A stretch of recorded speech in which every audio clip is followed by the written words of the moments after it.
Hi guys, ko ma'am nungai bi na khali aina ngasi blog na mi si aina kedubagi nimit ni ji blog thagal trino hai bu to ma'am da share to gena blog na makone bu ko ngasi August ki tarik ani lepa bu bon nami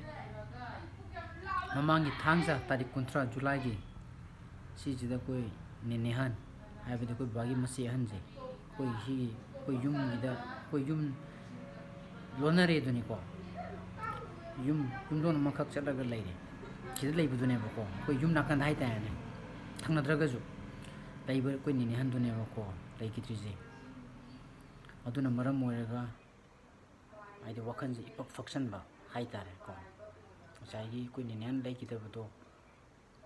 fully aidi absorb to ba hai ga dra madu ngam dri ba hai tare ne ko maduna ju maram moiraga blog se tongning da baina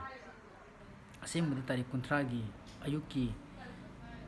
chak chara phawdi phajana blog namame ko madu matong digi paw je ta btigi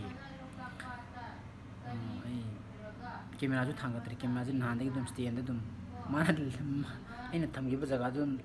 adum lei le re ko adigi mu aji pung tere ma khatare na sai mu ai je mu sigi message mu ai je mu nam gene camera dum pai ro adigi mu ai je mu sum ai amuk sum nam ningak ta ba ko adubo aigi nungsiraba ai follow to biba aigi subscriber me amana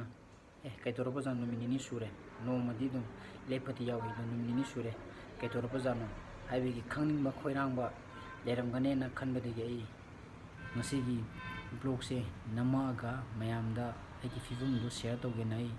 to jarapane aduna laiba tarik mari sagon sen mistake na asti thwe aduga tarik tara dana surat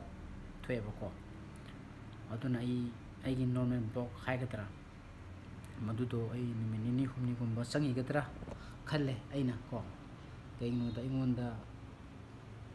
hoju ju phawbada hoju chu ai hayeng dagi chitegi blog tawrage habige ingonda mindset che haidi olak ta baitare sai setback man lai biduna ko atu gini mayam aduna wajuwana mayam mangai biramo ai numini humni gi matung de blog namna bade hona jarake to ga mayam faza lebiyo ko masiara ga matang de question jara